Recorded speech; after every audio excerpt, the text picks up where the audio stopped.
My dear friends, this is your Dr. Paneer Selvam.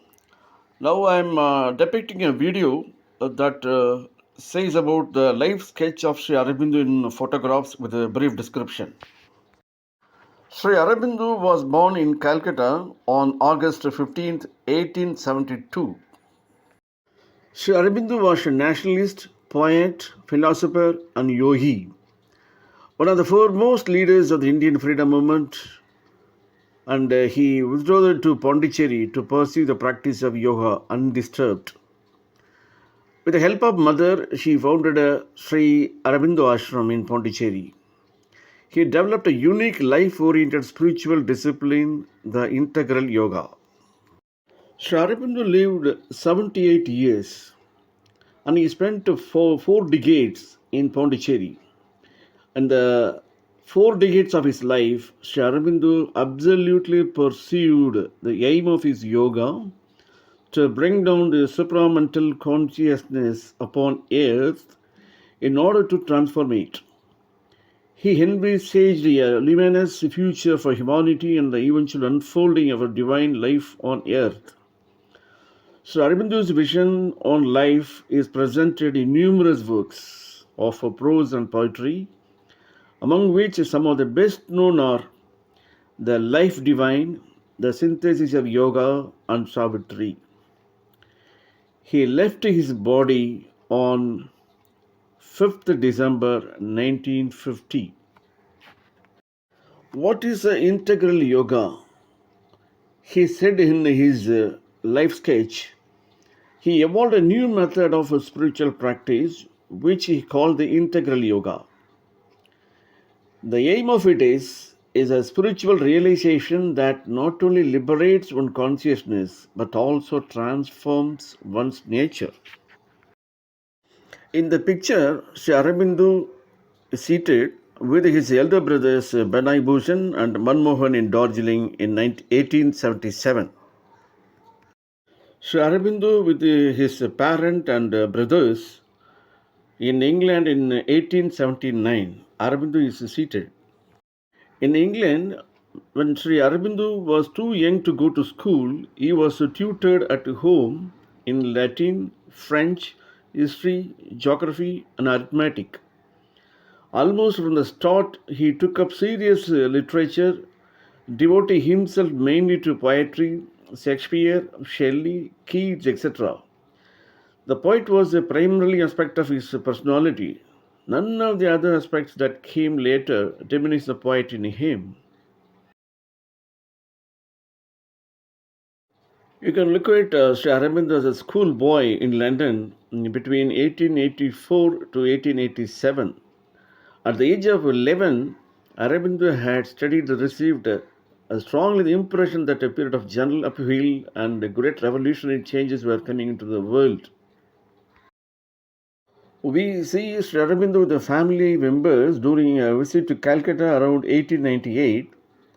The others, including his aunt Lilavati Mitra and his cousins Kumudini, Pasanti, and Sukumar Mitra. Here is a picture showing that Sri Aurobindo was with the staff offices of the Maharaja of Baroda in Srinagar, Kashmir in 1903. Sri Aurobindo is seated on the right. The picture shows Sri Aurobindo was with his wife Mrinalini. In April 1901, Sri Aurobindo married Mrinalini Bose.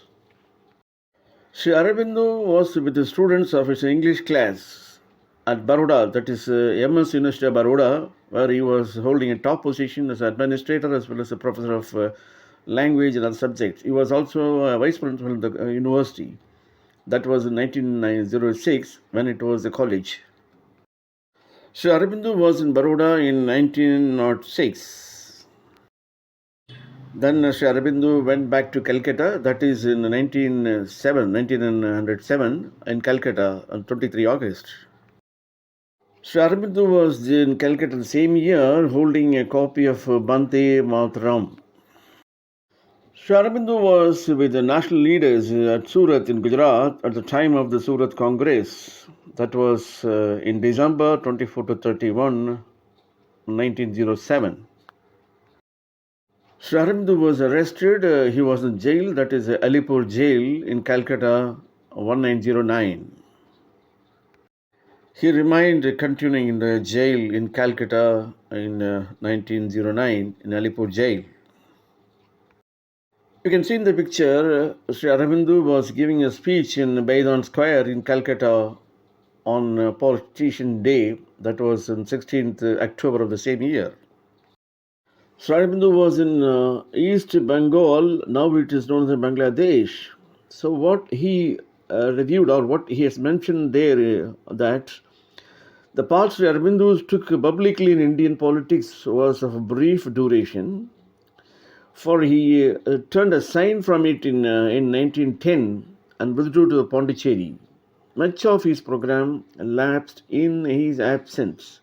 But enough had been done to change the whole face of Indian politics and whole spirit of Indian people to make independence its aim and non-cooperation and non-resistance its method.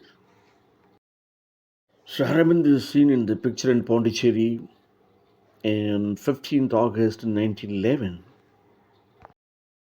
This photograph is Aurobindo in Pondicherry in 1914. The picture of Aurobindo in Pondicherry in 1915. In his retirement of Sri Aurobindo kept a close watch on all that was happening in the world and in India and actively intervened whenever necessary, but solely with the spiritual force and silent spiritual action. This power that is known as the dynamic spiritual power is greater than any other, more effective. That's what Sri Aurobindo said. This is a picture of Sri Aurobindo in Pondicherry between 1915 to 1918. Sri Aurobindo is seen with the pictures in Pondicherry between 1950 to 98 with a team of crews. They are all the true followers of Sri Aurobindo.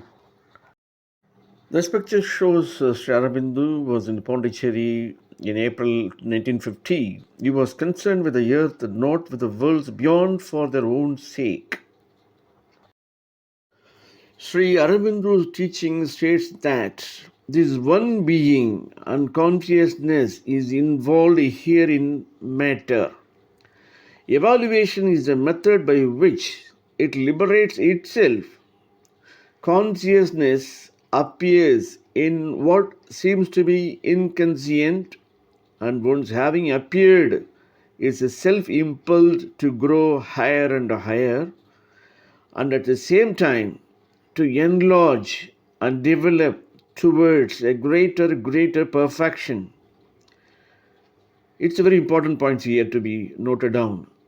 Life is the first step of this release of consciousness. Mind is the second. So life is the first, mind is the second. But the evaluation does not finish with that mind. It awaits release into something greater, a consciousness which is a spiritual and supramental.